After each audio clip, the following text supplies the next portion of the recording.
Hello, and welcome to Fresh Blood, a podcast about killing it after 40, where we prove that new blood does not necessarily equal young blood. Here to discuss what it takes to have continued success through life, I'll be your host, Jolie Downs. With over 20 years of executive recruiting experience, I've learned how much we can grow and be inspired by other people's stories. I'm excited to share that with you here on Fresh Blood. Today, we are speaking with Dr. Dawn Carpenter.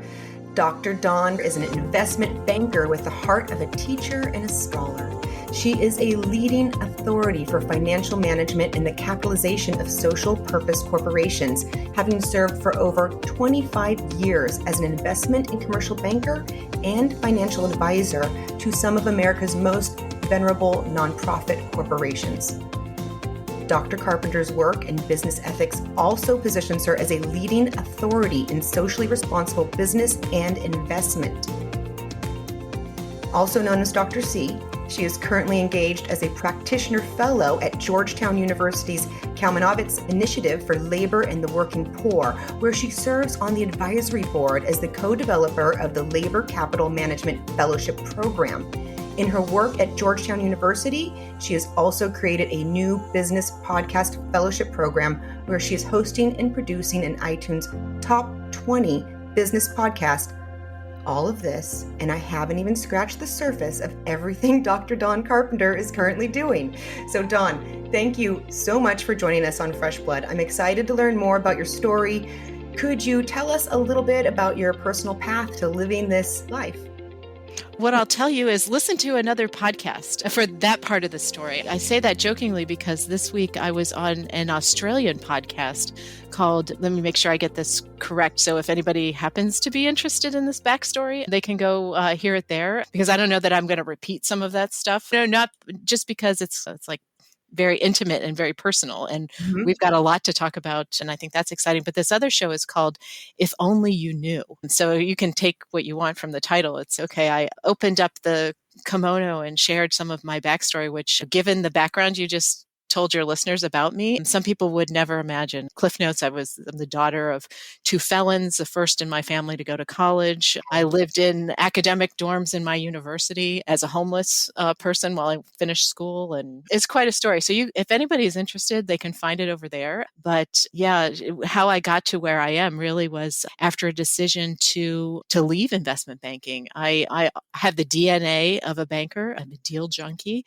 But there was a moment, I'm sure all of us experience this in one time or another in our lives, where it's that pivot point where you say, what am I doing with myself? I had that moment in the elevator at the headquarters of JP Morgan where I was working, and I happened to walk into an empty elevator, and in the corner was Jamie Dimon, the CEO.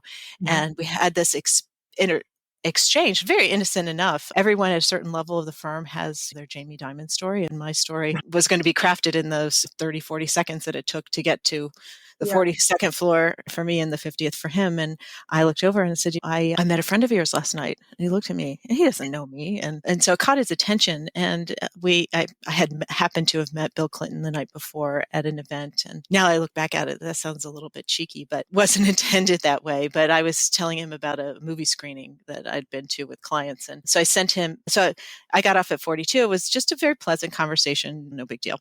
So I went back to my desk and I said, what do I do with this experience? So I sent him an email. Here's the link to the movie. It was nice to meet you. And that was that. Well, 15, 20 minutes later, I get a response. And I'm like, that's weird. Doesn't he have something better to do? But that is when the moment it hit me. What am I doing with my life? Is this all that I'm supposed to be doing? Here's this guy who's like the dean of the finance and investment industry, taking a moment to correspond with me, just like I'd correspond with anybody else. And it gave me a moment to reflect. And it's okay, I think maybe I'm meant to be doing more. And that's when I decided to make a change.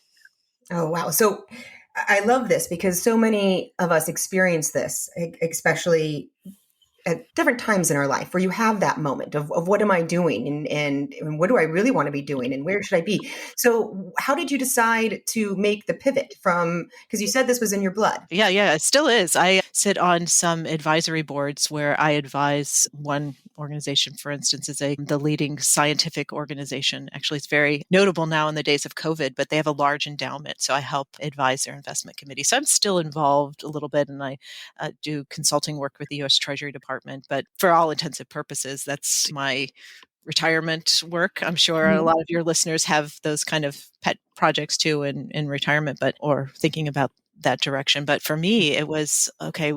I've acknowledged that I'm not doing all that I think that I'm capable of doing. What's next? And so I actually thought I was going to buy a bank. Sounds Austin. It sounds very ambitious and maybe something that most people don't think about. But when you're in the industry, it's not that big of a stretch. I wasn't going to buy JP Morgan, but I was thinking I was going to buy a very small community bank. And this was not too long after the financial crash in 2008. And the regulators just weren't interested in doing the kinds of acquisitions I wanted to do. They wanted to clean up banks that were in trouble. And I didn't want to buy a troubled bank and basically be a banking plumber, if you will. I wanted to do financial transactions that benefited areas that were marginalized and didn't have access to adequate capital. And so we call them community development financial institutions.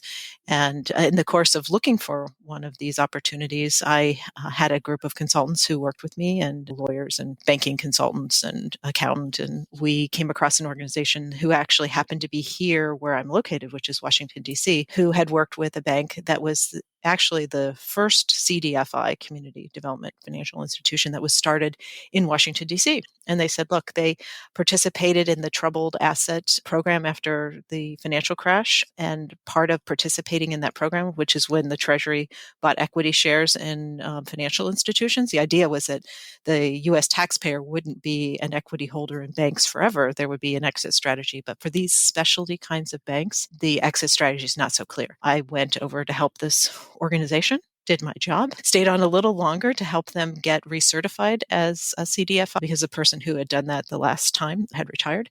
And so I learned a lot about CDFIs that way. I think I'm a very faith-forward person, so I think that was God saying you need a little tutorial. And I got to know some people in the Treasury Department and some of the trade associations who work with banks in this industry. And it was a great learning experience. But then I was like, now what? And it was actually a credit to my husband. He's, look, you can do whatever you want. You're a really smart woman. You have at that point, I had 3 master's degrees. Yeah. And I'm a consummate reader. And he's, what do you want to do? And I said, you know what I really want? And it sounded really crazy. And I guess now that I say it, it maybe still sounds crazy, but I wanted to find out what I thought God had to say about the nature of work and the responsibilities of wealth. Wow. And I'm like, okay, that's a huge question. Where do you go for that answer? Yes. What did you do? You can't go to the seminary. I'm a woman, and I'm also from the Catholic tradition, so I wasn't going to the seminary. But I wouldn't go to any seminary or rabbinical school or wherever the other faith traditions get their training because I didn't think that theology had the entire answer. And so there's a theological question, what does God have to say?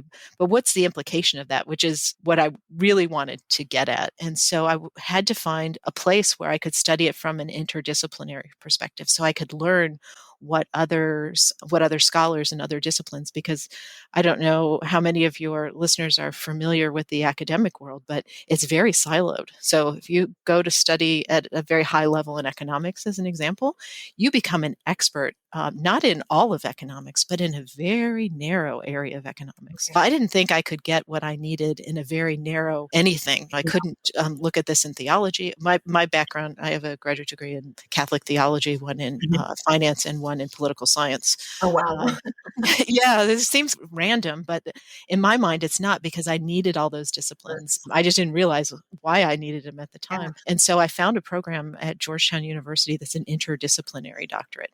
So it's a field called liberal studies, where you actually study human values over the continuum of time, teach you a kind of a basic research approach. And we all take 4 common classes that kind of teach us how to think like this, which is really interdisciplinary researchers. And then they send us off building the course content that gets us the information that we think we need to inform our research question, which for me, we just described.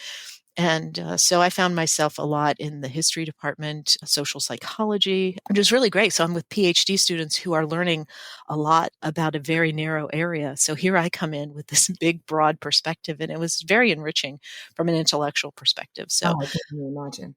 yeah, during that time, one of the Jesuits, the Georgetown University is the oldest Jesuit university in the United States. And for those of your listeners who aren't Catholic, Jesuit is a charism of priests within the Catholic Church who are very well known throughout history for leading some of the most well-regarded institutions of higher education. And so Georgetown was the oldest Jesuit university in the United States. So it happened to be the right place because of the spirituality of the Jesuits was very consistent with my approach to what I was looking at studying, which is care and concern for the whole person. And so when you ask the question, what is the nature of work and the responsibilities of wealth? It means something very different for each of us. And that kind of original jumping off place just made it the right place to be. So while I was there, I became a fellow. I work in a center for labor and the working poor. So again, just like as I was leaving JP Morgan, I wanted to bring my skills to the most marginalized.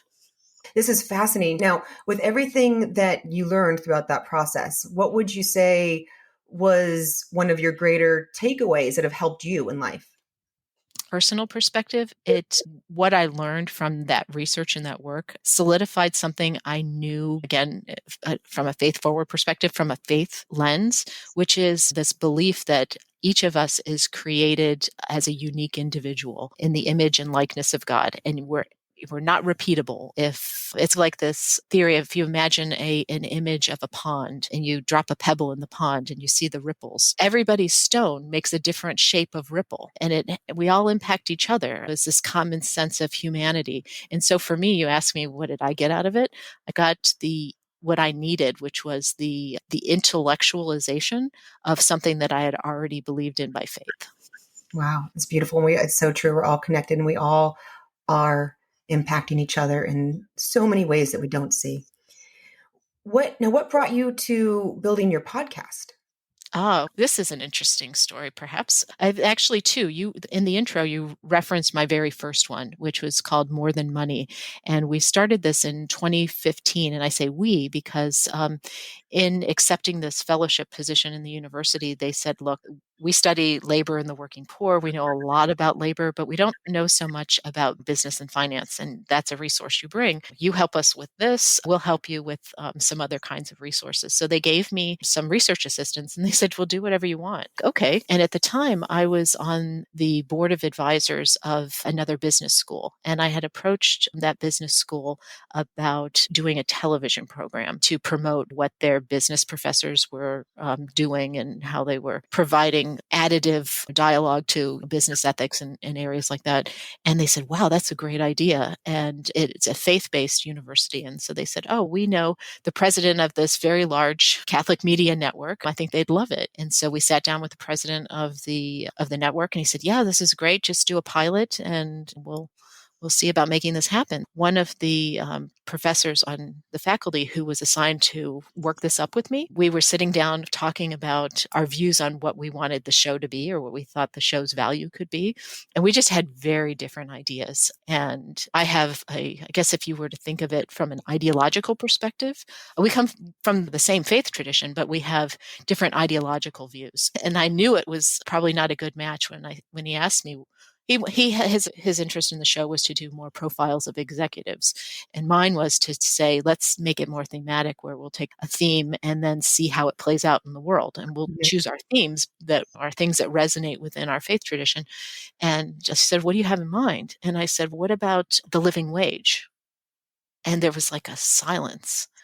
And he looked at me, he said, I don't think you know anything about economics. I'm like, what? What? Exactly. And so I just didn't let that conversation go anywhere else because I just knew that it wasn't going to go anywhere. So we finished the meeting and I thanked him and I said, yeah, I just think we have a little bit different view. And so I wished them well. And then I went back and told that story to one of my Jesuit friends on campus who said, I think you need to meet this research center. And that was the introduction to the center. And they said, what do you want to do? Do you want to do a television show? And I said, no, because it's really expensive to do that. And we study labor in the working poor, and there are probably better uses of the center's resources than paying for a pilot that may or may not go anywhere. I said, well, let's try a podcast. And so that was the beginning of More Than Money. And we had two very successful seasons, and we would have kept going, but for the fact that there was a fellow who came out of the woodwork and said, "Hey, I have a trademark on the name of the show." I was like, Oh, really? And he said, yes. And I kind of just ignored it for a while because there were probably 3 or 4 other shows that had that name. And I just really liked the name. And I didn't think it was a big deal. I've learned a lot about trademarks since then. And I said, we talk about very different things. So you do personal finance, like financial planning. And I was like, we don't do that. We're very conceptual or more ethics oriented. And he said, no, it'll be confusing to the listeners. And this, no, you've just noticed that we're 6 pages deep on Google and people are listening to us when they're trying maybe to find you. And so I said, if you feel really strongly about it, have your lawyer contact ours. And he did. And our trademark lawyer looked at it and said, he does have a trademark on the name, but it's for an AM radio show. And he said, it's not a podcast. I'm like, and he said, I think we could probably win this, but it's going to cost you $800 an hour. And we're going to make really interesting case law. And I'm like, you know what? As much as I love the podcasting industry, I don't want my money to be spent on dealing with these issues. I said, I think that's the universe's way of saying, just finish that darn dissertation. So we finished with 2 seasons. We made it, I think, as high as number 11 on iTunes Business great. when it was much easier to be number 11 on iTunes Business. Now, oh my gosh, just these past few years, the industry has just exploded. So we had our first season just ended right before Christmas, and we just launched the new show, October 21st. It's called What Does It Profit? And for those of your listeners who have any type of Christian faith background, they'd be familiar with that biblical reference, but we're not a religious show per se. We just thought that was an expression that a lot of people knew that really captured the idea that what does it profit to gain the whole world, but yet lose your soul? And that was the heart of what we wanted to talk about. And I think actually it's probably much better for our brand. And it helps also to enable me to think more strategically in terms of using the research from my dissertation to formulate the themes and the real spirit of the show. Wow, that's very powerful. I think that's incredibly interesting. Now, you've mentioned so many things. You've done so many things in your life so far. I'm curious what you feel has been one of your greater successes and what you learned from it. Professionally, because I think my greatest success is not professional. I either, whatever, personal or professional. This is about continued success throughout life, really, and that contains multitudes. Okay, well, what I'd say is that in life, if I'm lying on my deathbed and someone asks me, what are you most proud of having done in your life? It would be the adoption of my 2 daughters from Russia. They were orphans, and they have been just transformative for me in my life in so many ways. So I would say that's the thing I'm most proud of. But Mm. professionally, I think I'm most proud of early in my career. When I first got started in the investment banking industry, there was a lot of transition going on, a lot of disruption. I had my first investment banking job was with a firm that was the country's oldest investment bank, started in the 1800s, happened to be on the East Coast, but they had a West Coast office. And in the West Coast, they were bringing all of the new tech companies. This is before the tech bubble that, if you know, the age of your listeners will understand what time period that is. So it's like the early 90s. And they were making all of these young tech entrepreneurs very wealthy. And so part of the wealth management strategy is to get them in California municipal bonds. And I started my career basically doing tax exempt bonds. And that's how I learned the industry. But when the consolidation started happening, our bank was bought. And so I ended up working for a commercial bank that was based in North Carolina, but had an office in the Washington area. I didn't want to move to North Carolina, but it put me in touch with the commercial banking side of the business. I was there long enough to realize I hated it. I thought it was boring. But what came out of it is where I'm going, which is the thing I'm probably most proud of. I had an opportunity to actually create my own firm because one of my commercial banking clients was actually a bank. And that bank is a cooperative bank. They're set up legally by Congress as a cooperative. And so they're actually owned by their lending customers. And they had a deep desire to get into the capital markets. And so they were very interested in that type of expertise that I was bringing. And we developed a great relationship. And so when it was time to go off and adopt my first daughter from Russia, which I mentioned just a minute ago, I thought this big adventure is going to take me all kinds of places. I don't know how it's going to pull on my time. It's time for me to maybe take a pause and work on this family stuff and then go back. But I had an opportunity to be the financial advisor to, in my business, the one of the largest, most well-known trade and profession membership association, rather. And in my field, those are the kinds of deals you know really look for and you wait for.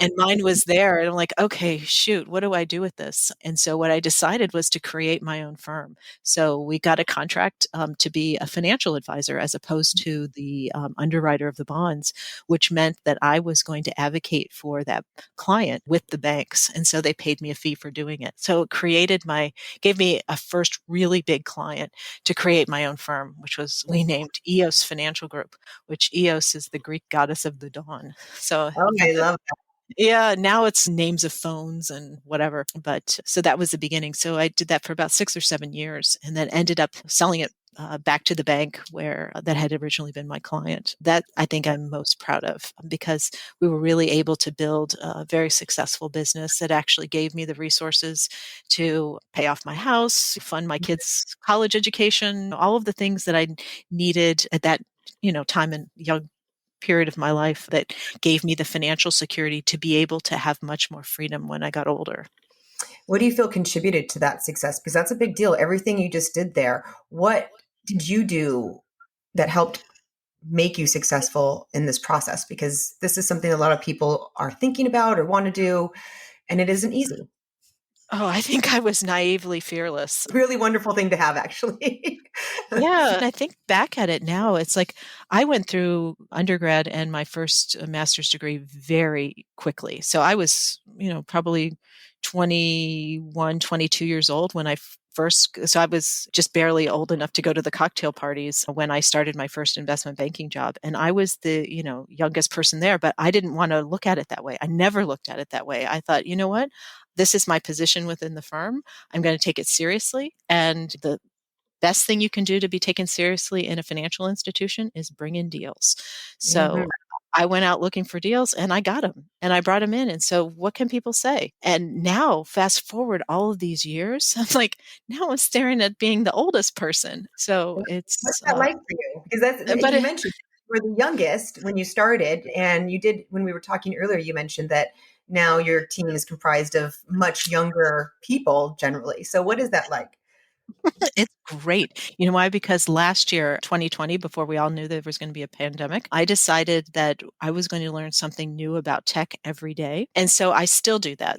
It could be like something tiny or little, but it's like this discipline that I have. So I think that's what has kept me in step. But my Yeah. team now on this new podcast, the research center where I'm affiliated, gives me 3 interns and they have been fantastic. And then I have a team of another 4 interns from another university who are getting ready to do a big social media project for us. And so I'm around young people and it's it keeps you young. And either that or, you remember when you were in school, you had professors that just said, you looked at him and you said, what have you been doing with your life? It's like cobwebs growing on you. And I never wanted to be that person. No, so you make sure you're not. I love that. Learning something new in technology, even something small each day.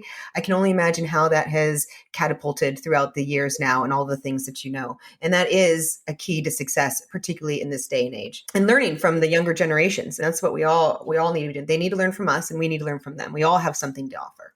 Oh, yeah. The latest thing they've got me into is Clubhouse. Do you know about Oh, Clubhouse? yeah. Yes. Oh, So very cool. I love Clubhouse. yeah. I'm thinking it could be like an after party for the podcast. But I was thinking too. All right. We'll see you there.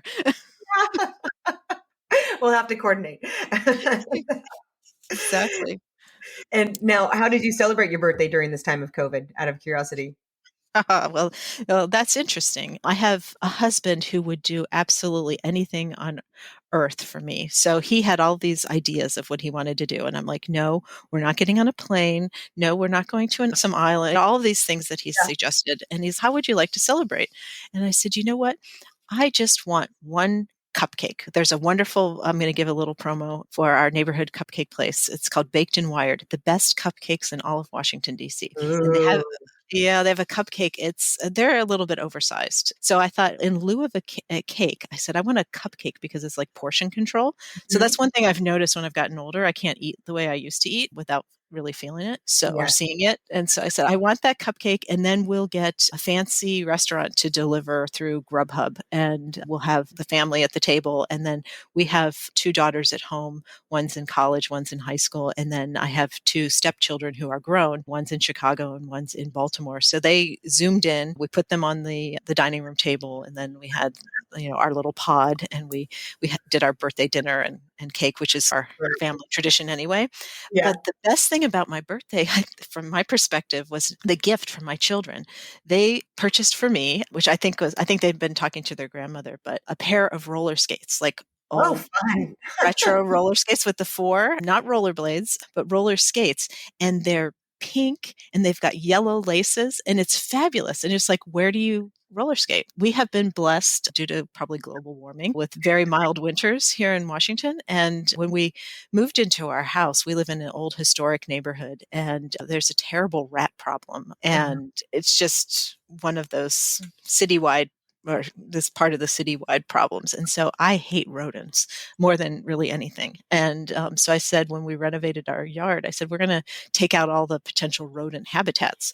So we have terrazzo tile all on the side yard and in the back. We have one of these old historic row houses. And so it makes a perfect roller rink. So I put in my headphones and I put on some 80s Mojo music and I So put on my roller skates and I could make a huge loop around my yard and back. And it's fabulous. So it's fun. wonderful exercise and I haven't broken any bones. Don't you feel so free? Like it's a release? Oh, Jolie, let's get real. I felt it for 4 days afterwards. Oh, Like, oh, all okay. these muscles in my body that haven't gotten any use in a long time. I admit it's been a while since I've been on roller skates, so I'm sure it would be the same.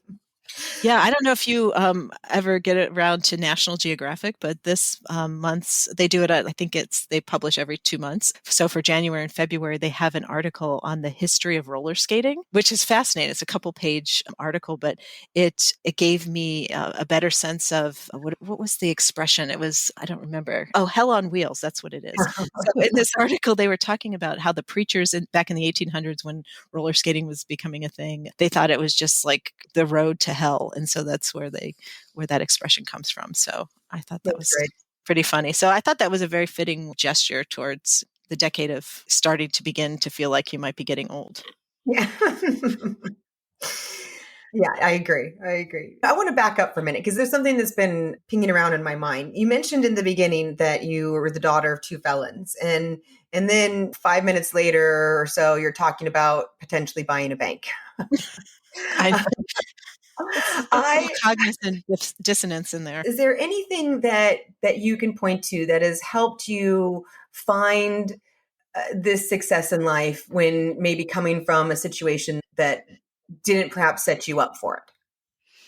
I think it was just this incredibly, let's say it this way, I think it's this inherent desire to want to have a different kind of life. And it's motivating. And for me, that was all it was about. It wasn't like hatred, it wasn't resentment. It was just, there's a different way and I want to go find it. No one in my universe had ever been to college. And the people that I was aware of in the community, the doctor or the family lawyer, they'd gone to college. I'm like, maybe that's a way out into So something you, different. yeah, you didn't wallow in your past or sit in No, the blame or sit in the upsetness of it. You looked forward and went and stepped into the positive of what you wanted as opposed to focusing on the things that happened that you didn't want. yeah, which I guess is pretty unusual for someone so young, but maybe I just peaked early. I don't know. Yeah, But you're growing. Yeah, so who knows? But for me, it was always a question of if you wallow in what's wrong, you don't have any energy to make things right. Oh, yeah. Oh, that's so good.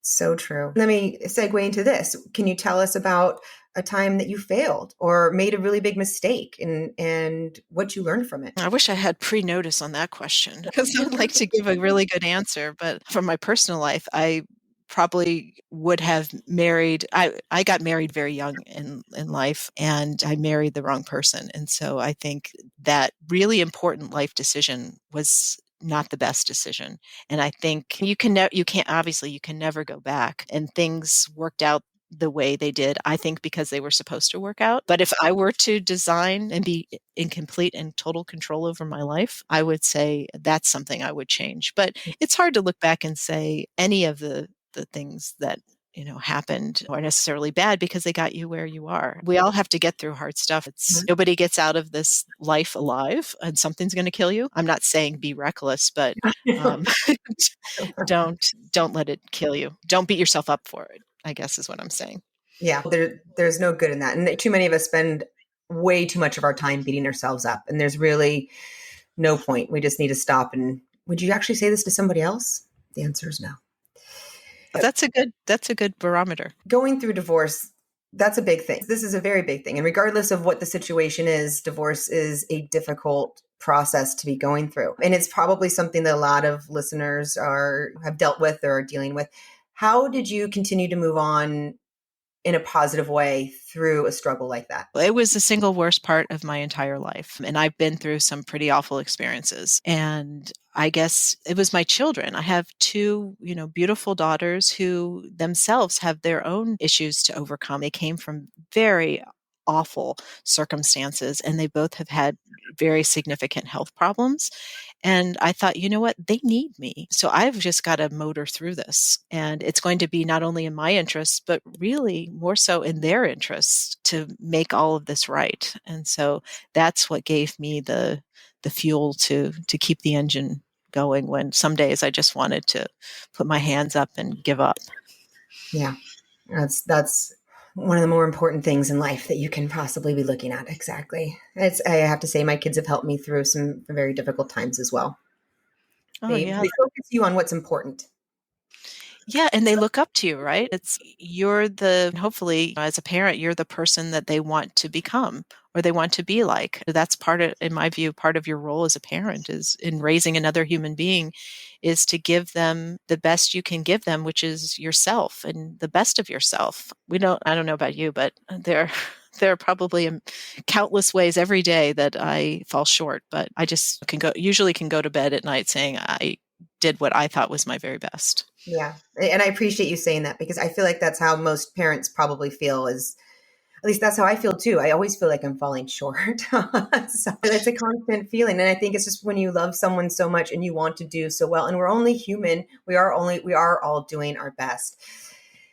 But you know what? Even when you do your best, you do make mistakes. It's a part of life. Amen. Yeah, that's true.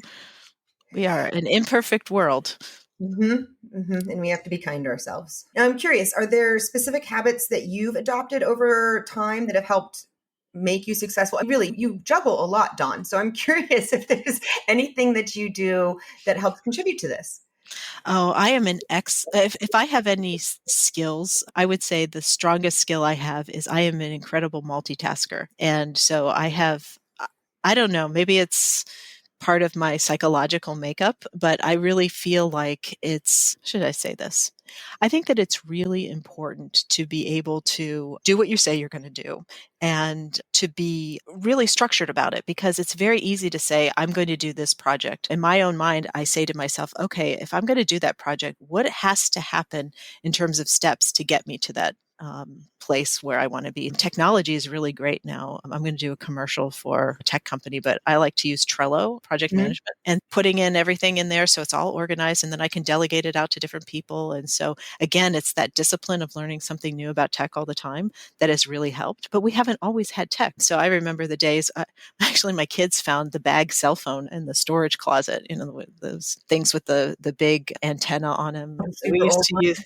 Yeah. They're like, what is this? this. So they found that. But so I was always interested in what tools are available to help me become more productive. But I'm happier when I'm productive. And again, I guess that's where I was going with this answer, which is it just makes me feel good to be able to complete a project. And when I complete it, I might complete it faster than maybe another person who tried a similar project. So I just go on to the next one. And so if my husband enjoys watching certain television programs, and I like to spend time with my husband. So sometimes spending time with him just means sitting in the same room with him when he's watching television. And so I'm invariably there multitasking, and then I'll pop in. And so he loves watching the History Channel.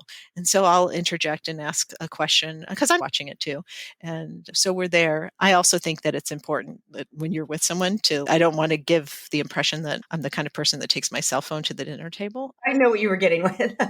Yeah, but I'm the same person who will do some type of sewing project or something with my hands when otherwise might be an idle moment. So I guess it's that maybe a lesson that I learned from my grandmother, who was always busy, always doing something. And it wasn't really more than anything other than the fact she had 5 kids and a lot of grandkids, and there was a lot to do. But she was one of those positive role models in my life. Oh, that's beautiful. This has been great, Dawn. Thank you so much.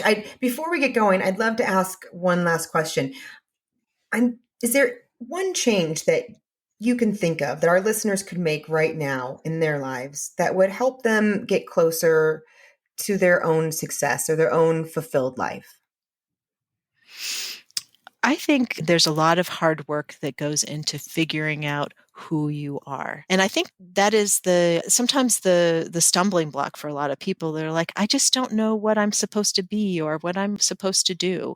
I always tell myself, and I tell friends and others who ask me how I feel about this, I have a firm belief that we are all good at something. And I have a guest coming on a future episode of my show. He is a guru in the superhero industry, which Ooh. sounds a little bit weird for my show, but you'll have to listen to find out, why that's relevant. But he said something which I thought was brilliant. We're all superheroes at something. And I think he's right. I find that by asking the question, what brings me joy? And I think about back in my childhood, what gave me joy? And those things that gave me joy, I think are those keys that we're given or those clues that we're given as to what our life should be about. They should be about those things that I'll use the metaphysical word, our soul tells us or responds to most positively. And so if you can start by asking yourself what brings you joy, and it doesn't mean, if we talk about roller skating, when I was a teenager, roller skating brought me joy and happiness. It doesn't mean that I was destined to be a roller derby queen, but it does mean that when I'm looking for something to help with fitness goals or health goals, I look at the things that brought me joy. And so I'm roller skating in my backyard with 80s music in my headphones. So I guess that's where I'd go in thinking about that question. Oh, I love it. And it mimics what my previous podcast guest was talking about as well. And that to find who it is that you should be or where to go for that next step, if you're trying to figure that out, is to find that joy. Go back to the play and fun. What were you doing? And go from there. I'm curious, Dawn, what did you do as a child for fun or for play that you can see has a tug, if you will, towards where you are now? That's funny. I'm laughing only because I was the kid that got really excited by rearranging her room. So I love just like moving the furniture around and getting little organization things in place. But I used to dream about being a political journalist. I've watched the movie, again, this will date me, All the President's Men. And I saw a depiction of Bob Woodward and Carl Bernstein. And I said, that's what I want to be when I grow up. And I wanted to expose bad politicians, which is actually why I studied political science as a young person. And I find that, and I look back now, some of that, and I ask myself, why did I want to do that?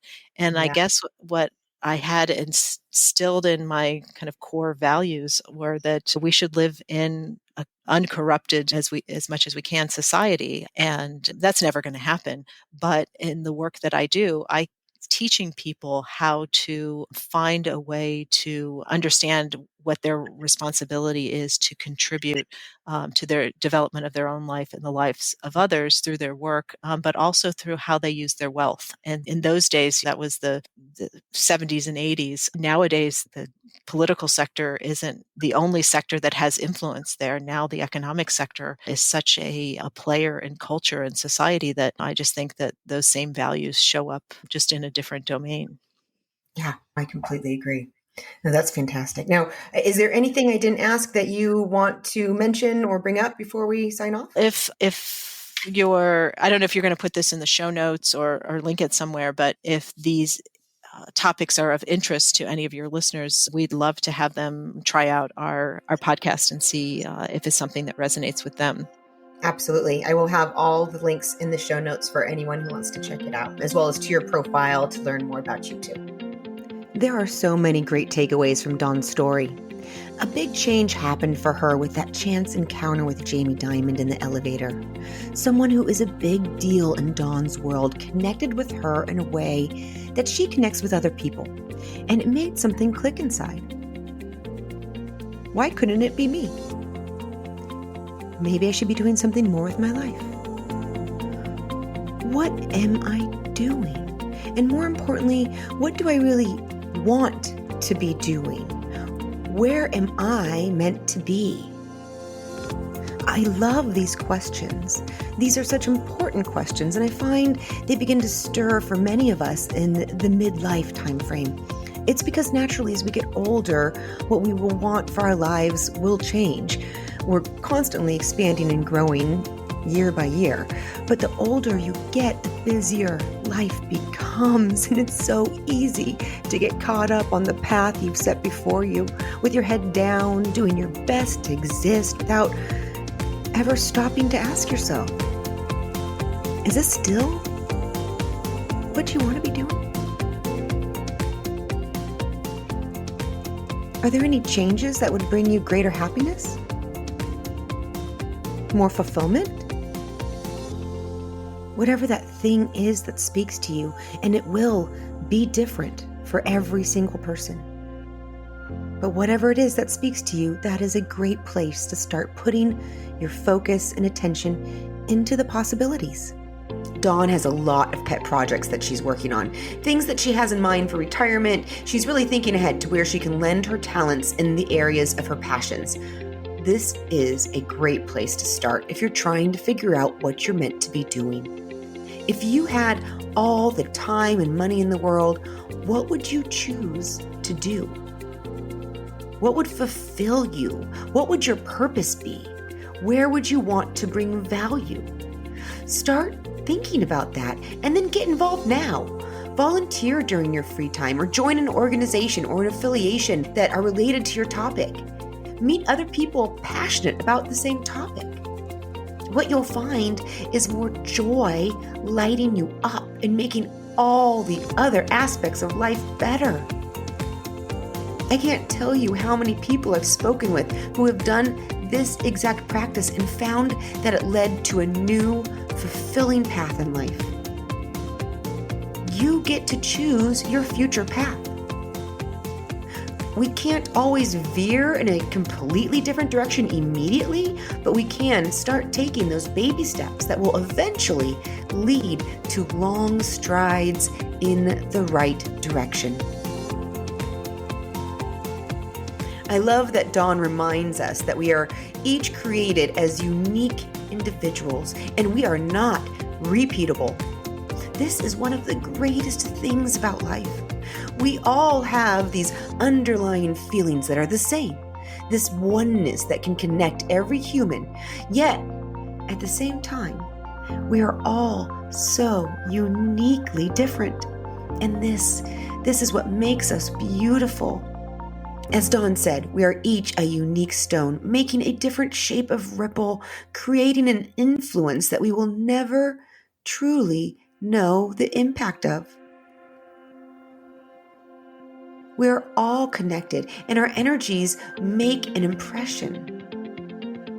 The person at the counter helping customers in any capacity has tremendous impact on the lives of countless people around them. Simply by interacting with kindness and happiness with another human being, that causes that person to feel happier and more kind to the next person that they come in contact with. This in turn causes that person to be more positive in their own interactions. The same goes for rude, angry people when they interact with customer service or the people within their work, when they cause that negative feeling in the people coming into contact with them.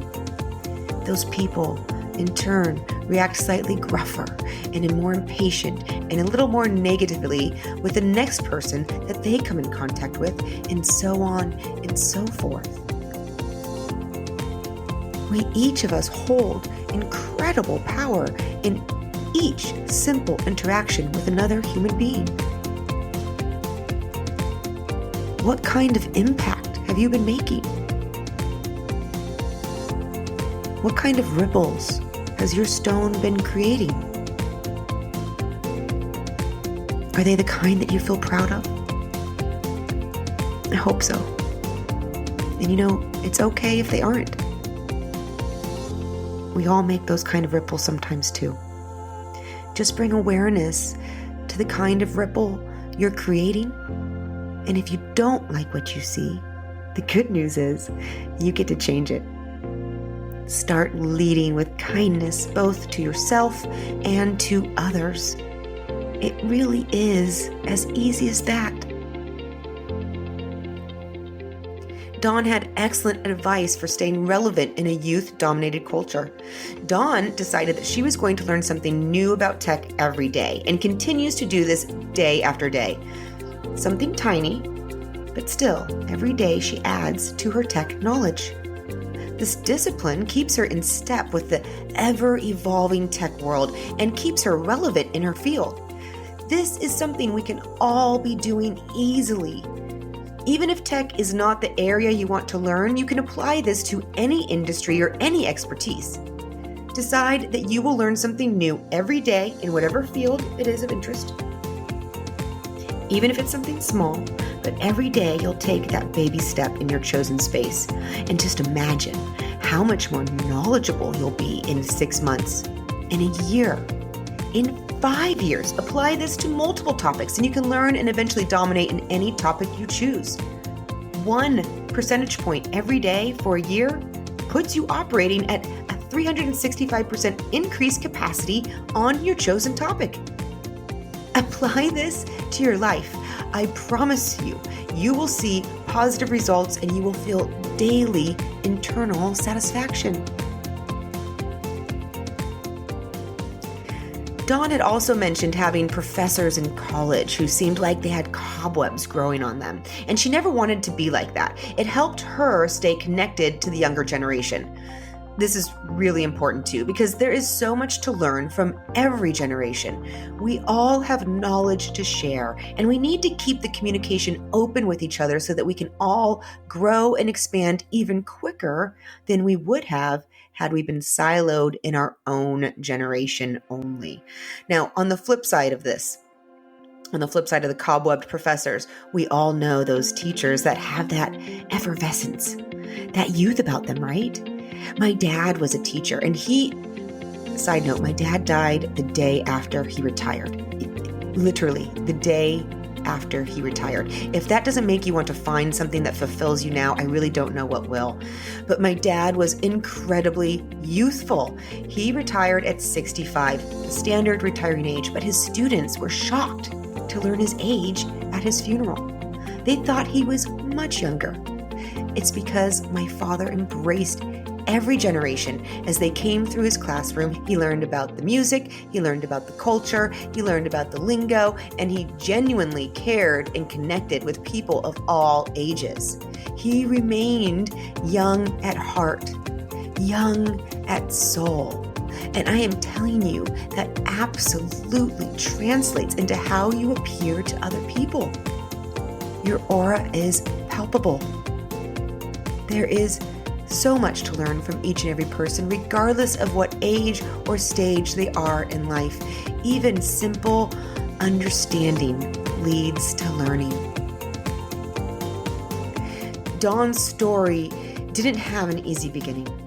The daughter of 2 felons, experiencing homelessness amongst other trials, she could have let her beginning define her.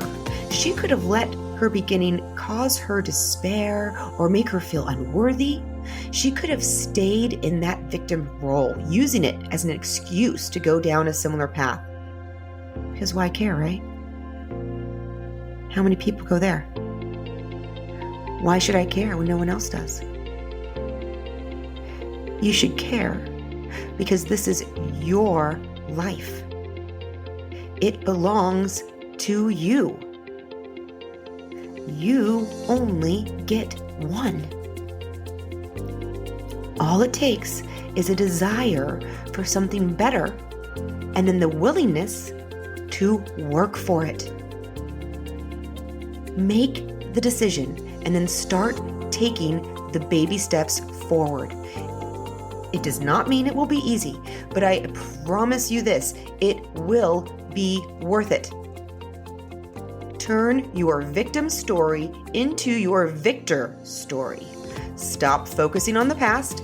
Stop focusing on the things that you don't want, the things that went wrong, and step into the positive of what you do want. Get really clear on what it is that you want in your life, and then focus in on the future and put your energy towards creating the positive change that you want to create.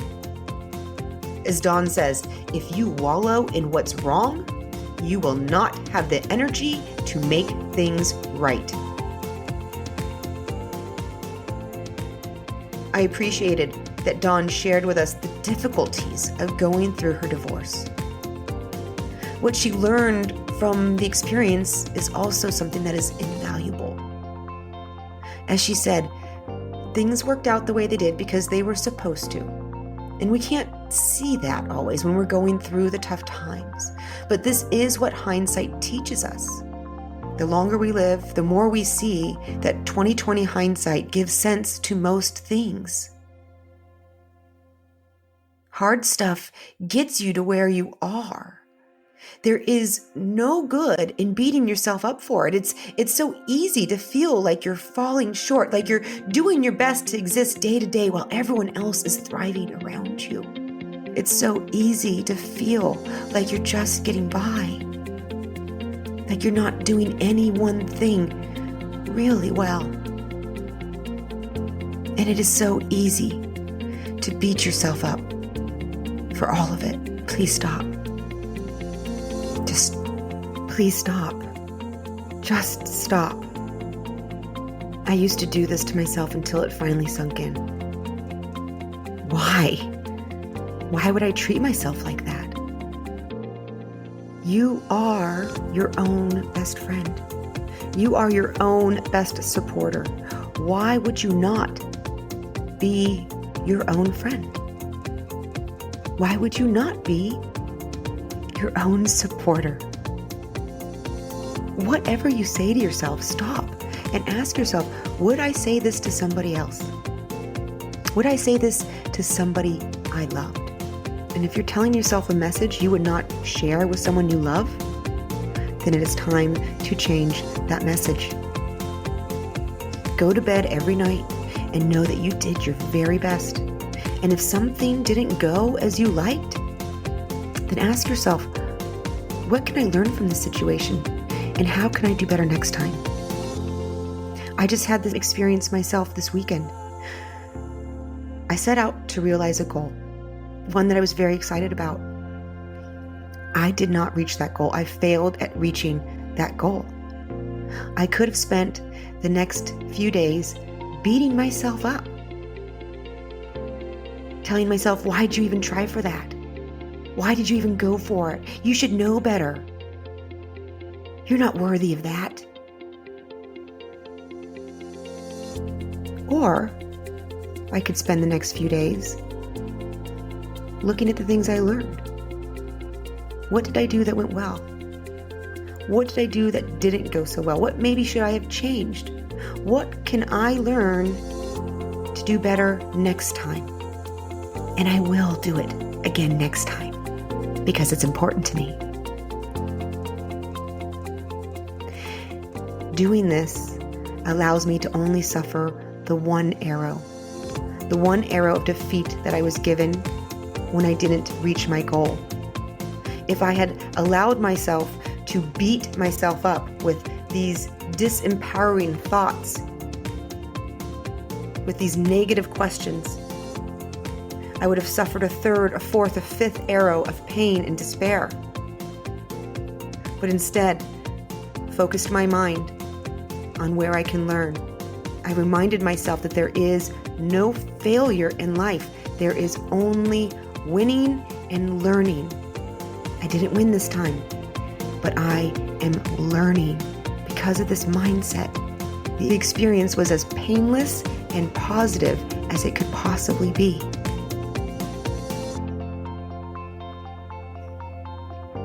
You can do this too. Next time something doesn't work out quite the way you wanted, remind yourself that you're learning from the situation and you're going to do better next time.